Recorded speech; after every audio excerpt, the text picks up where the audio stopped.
Look around you. Really look at the endless scrolling, the instant judgments, the shallow debates that rage like wildfire across screens. We live in an age where information flows like water, yet wisdom seems to evaporate like morning mist. Have you ever wondered why, despite having access to all human knowledge at our fingertips, we seem to be growing collectively, dimmer? Not individually stupid, but collectively losing our capacity for deep thought, nuanced understanding, and genuine wisdom.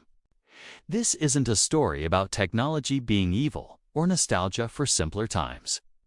This is about something far more profound happening beneath the surface of our hyper-connected world. Picture a vast library where every book has been reduced to its first sentence. You can read thousands of opening lines in minutes, but you never finish a single story. This is what's happening to our minds.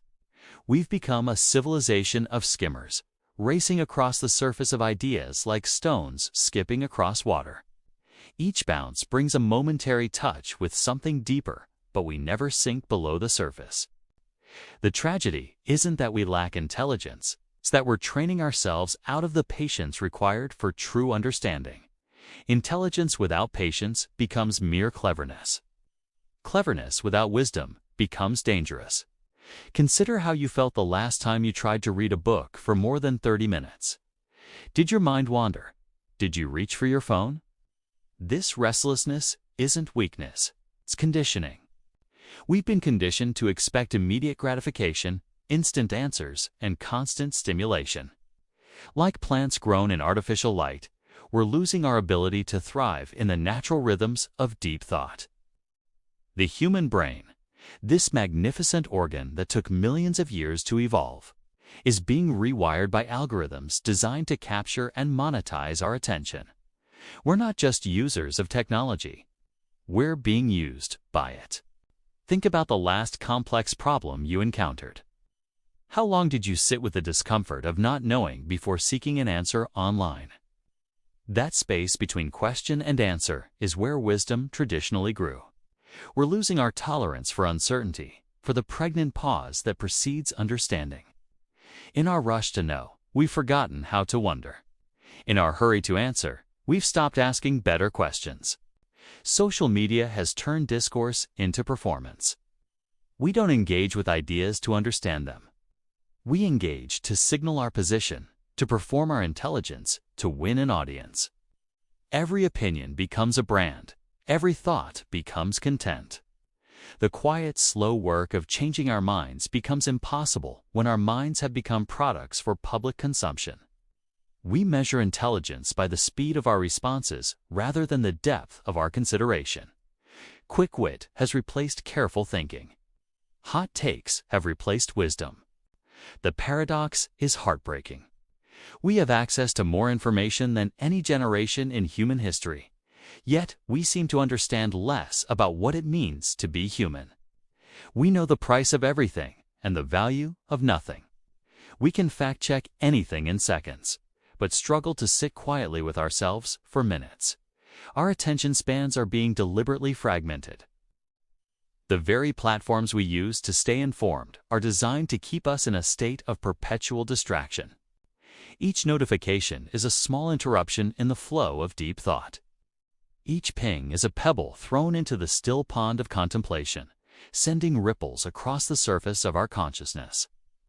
We've created a culture where being busy is confused with being productive, where being informed is confused with being wise, where having opinions is confused with having understanding. The algorithm doesn't care about truth. It cares about engagement. The more polarized, the more emotional, the more extreme the content, the more likely it is to capture and hold our attention. We're being fed a diet of intellectual junk food, high in stimulation, low in nutrition. It fills us up, but leaves us starving for genuine understanding. Consider how many times you've read a headline and felt you understood the entire story. How many times you've seen a meme and felt informed about a complex issue. This is the fast food of thinking. Real understanding takes time. It requires us to sit with complexity, to hold contradictory ideas simultaneously, to resist the comfort of simple answers to complex questions. But complexity doesn't perform well online. Nuance doesn't go viral. The middle ground gets trampled by the extremes marching toward each other across the battlefield of public discourse. We're losing the art of changing our minds. Once we've posted an opinion, it becomes part of our digital identity. To change it feels like betraying ourselves. The very platforms that promise to connect us are isolating us in bubbles of confirmation bias. We hear only echoes of our own voices, growing louder and more distorted with each repetition. Truth becomes tribal. Facts become weapons. Knowledge becomes territory to be defended rather than wisdom to be shared. We've forgotten that the goal of thinking isn't to win arguments, but to understand reality more clearly. The goal of discourse isn't to defeat opponents, but to discover truth together. In ancient times, the wise person was someone who knew how much they didn't know. Today, confidence is often mistaken for competence, certainty for wisdom. The Socratic method has been replaced by the Twitter thread. The careful examination of ideas has been replaced by the quick deployment of talking points. We consume ideas like fast fashion, quickly and cheaply, then discard them just as quickly when they go out of style. Our brains, evolved for survival in small tribes, are now processing information at the scale of civilizations. We're experiencing cognitive overload on a species level. The sheer volume of information creates an illusion of knowledge. We feel informed because we've seen so much, but we understand so little of what we've seen. It's like trying to drink from a fire hose. The water is there, but we can't actually consume it in any meaningful way. We get wet, but we don't get hydrated. We're developing a collective form of attention deficit disorder. Not as individuals, but as a society. We've lost our ability to focus on any single thing long enough to truly understand it. Every crisis becomes entertainment. Every tragedy becomes content. The distance between our screens and reality creates a dangerous numbness. We watch the world burn through our devices while feeling simultaneously hyper-informed and completely powerless. This is the paralysis of overwhelm. The paradox of choice has become the paralysis of infinite information. With every perspective available, we struggle to develop any perspective at all. We're drowning in data while thirsting for wisdom. We have access to every fact, but struggle to understand what any of them mean. The democratization of information was supposed to make us all more intelligent. Instead, it's made us all more confused. Everyone has a platform, but not everyone has something worth saying. The noise drowns out the signal. The urgent crowds out the important. The shocking overshadows the subtle truth. We've created a world where the loudest voice wins, not the wisest one. Where the most extreme position gets the most attention, not the most thoughtful one. Our emotional reactivity is being weaponized. Our tribal instincts are being exploited. Our cognitive biases are being amplified by systems designed to profit from our predictable irrationality.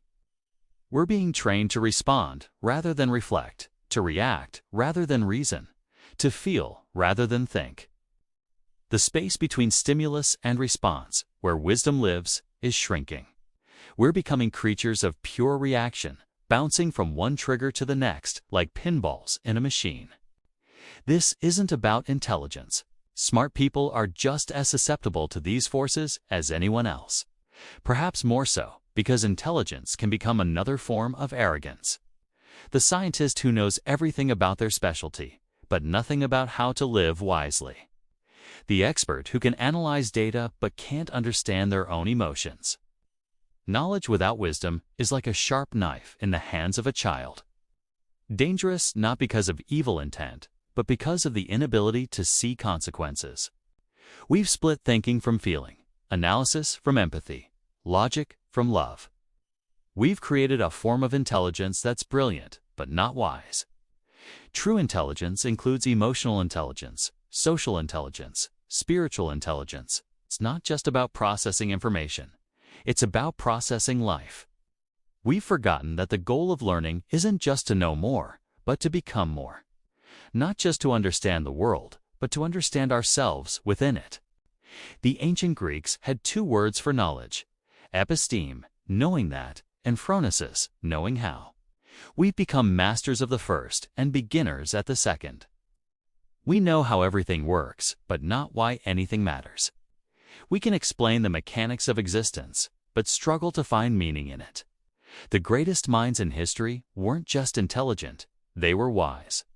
They didn't just accumulate facts, they cultivated understanding. Wisdom is intelligence aged in experience and tempered by humility. It's knowing not just what to think, but when to think, and when to simply be. But being still has become almost impossible.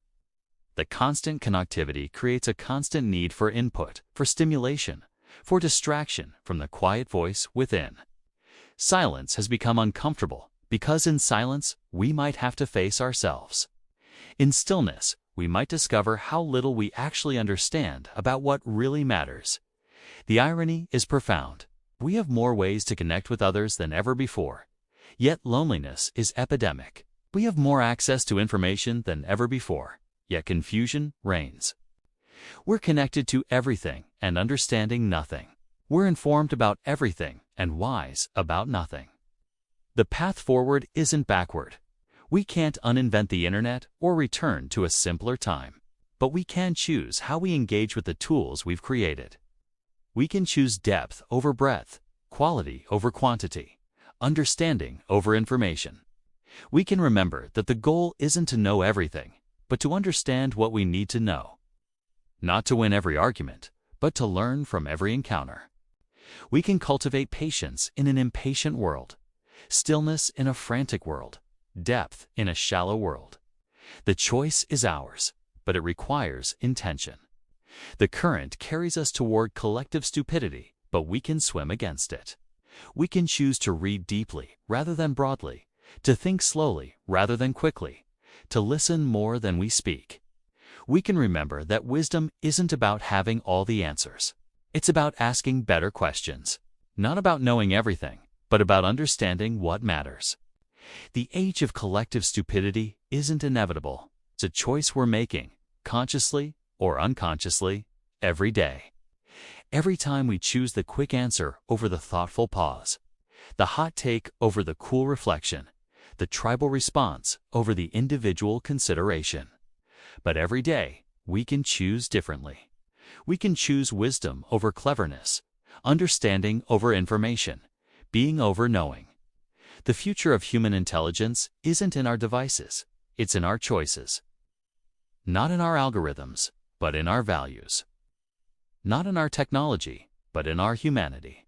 This moment, right now, is an opportunity to choose depth over surface, reflection over reaction, wisdom over cleverness. The collective stupidity isn't a destination, it's a detour. We can choose to take the longer path toward understanding, the harder road toward wisdom. The question isn't whether we're smart enough to solve our problems. The question is whether we're wise enough to understand what our problems actually are. In a world obsessed with artificial intelligence, perhaps what we need most is authentic wisdom. In an age of information overload, perhaps what we need most is the courage to know less but understand more. The choice is before us. The path is clear. The only question remaining is, what will you choose? If this message touched you, if it stirred something deep within your soul, if it reminded you of who you want to become in this chaotic world, comment, "I choose deeper wisdom." Let's create a community of those who dare to think slowly in a fast world, who choose understanding over information, who value wisdom over cleverness.